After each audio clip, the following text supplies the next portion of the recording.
សួស្តីបងអូននេះគឺជាវីដេអូដែលបងអូនទាំងអស់គ្នារងចាំហើយ vlog នេះដែរគឺ vlog ដែលខ្ញុំទៅលេងខេត្តកំពតហើយទាំងអស់គ្នាចាំមើលថាខ្ញុំដើរលេងនៅកន្លែងណាខ្លះកុំភ្លេចតាមដានទស្សនាទាំងអស់គ្នា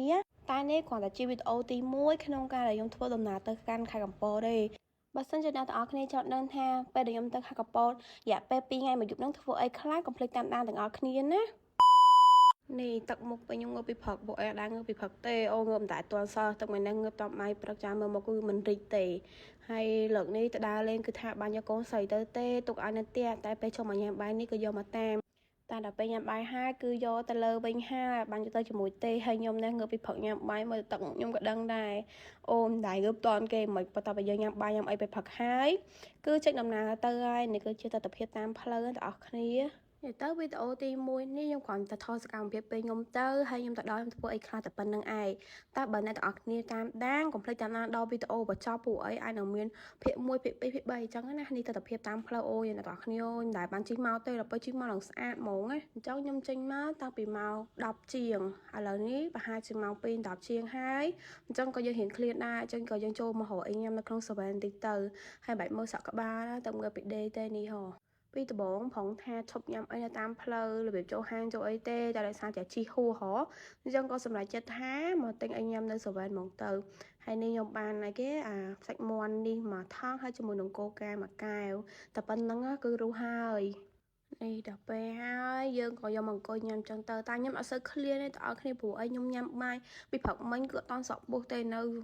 ឆ្អែតឡើយដល់ពេលចេះញ៉ាំសក់ពោះទឹកមកឲ្យឃ្លានខ្លាំងព្រោះអីយកទៅដល់ដល់ស្មានណាទេហើយបកគោកៅញ៉ាកៅទូអត់ចេះយកកៅធំចឹងមកនិយាយថាផឹកពីណាផឹកចង់អត់ទេអញ្ចឹងបន្ទាប់ពីយើងញ៉ាំអីហើយប្រហែលជីកន្លះម៉ោងអីទៀតគឺបានមកដល់ក្រុងកំពតដល់អ្នកគ្នាស្គាល់ឡានេះត្រេនណាហ្នឹងដំណើរខេត្តកំពតហ្មងពេលយើងមកដល់ក្រុងកំពតហើយអ្វីដែលយើងគួរមើលរំលងគឺ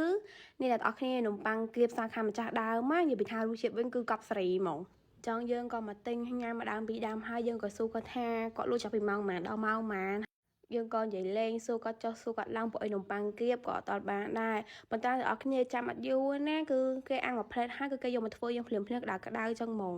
ចឹងបើអ្នកទាំងអស់គ្នាមកលេងកុំភ្លេចទិញនំប៉័ងគៀបកន្លែងគាត់ញ៉ាំផងមិនប្រម៉ូទអីណាគ្រាន់ថារសជាតិគឺឆ្ងាញ់មែនបើអ្នកទាំងអស់គ្នាមិនជឿទេមើលតែមាត់ខ្ញុំភ្លក់ទៅដឹងហើយថាមិនដែរហើយគ្រឿងរបស់គាត់គឺគាត់ដាក់អត់ថាឲ្យអ្នកទាំងអស់គ្នាឲ្យនំប៉័ងហ្នឹងមួយមកដើមហ្នឹងតែ4000ទេអញ្ចឹងពួកខ្ញុំគ្នា5នាក់ខ្ញុំទិញតែ2ដើមទេដោយសារតែរៀងច្រើនណាស់អ្នកទាំងអស់គ្នាឃើញហើយមកប្រអប់នៅឡងពេញហ្មងហើយបើរសជាតិគេវិញមើលតែមុខខ្ញុំញ៉ាំមើលឆ្ងាញ់អ្នកទាំងអស់គ្នាកុំភ្លេចជួយទិញផងណាបន្ទាប់ពីខ្ញុំញ៉ាំអីហើយអស់ហើយយើងក៏ជិះចូលមកដល់ផ្លូវរីសតដែលយើងត្រូវគេងហ្នឹងហើយអូកាន់ចូលមកដល់ភ្លាមគឺថាទៅសភាពស្អាតមែនតើហ្មងជិះចូលអត់ឆ្ងាយដល់គ្នាបន្ទាប់មកគឺយើងបានមកដល់ហើយនិយាយពីថាអូគ្រាន់ឃើញអាងទឹកភ្លៀងគឺថាចង់ហែលេងហ្មងណាហើយមករីសតហ្នឹងគឺមានតែផ្ទះ2ហ្នឹងហើយយើងជួលផ្ទះធំជាងគេតែនេះបង្ហាញមិញហ្នឹងណាហើយឥឡូវនេះគឺខ្ញុំបានឡើងមកខាងលើហើយដល់គ្នាស្អាតខ្លាំងមែនតើហ្មង